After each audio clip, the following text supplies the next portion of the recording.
I was taking a casual walk in Yokohama city, and in my path, I found this beautiful pendulum structure. And I thought I'll just explain to you some interesting parts of this pendulum and how it works. So, this pendulum has three rotational axes.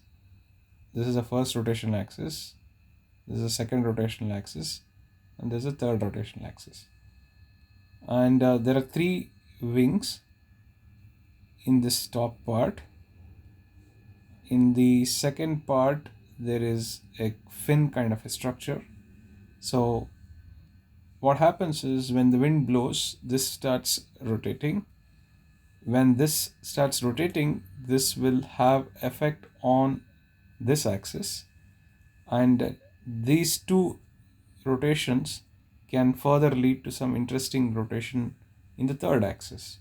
So let's look at what happens to this.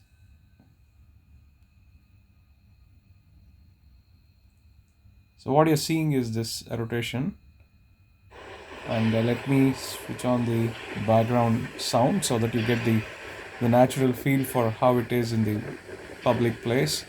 And by the way, this is in a public place, so you can see now it's beautifully rotating because of the wind.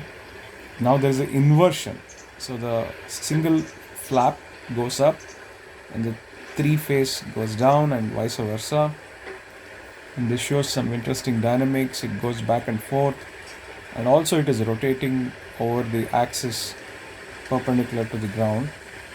And this particular mechanism probably is also nonlinear dynamic in nature, which means that potentially this can lead to some effects like chaos and other kind of fascinating features. It is important to have such kind of combination of art and science in a public place.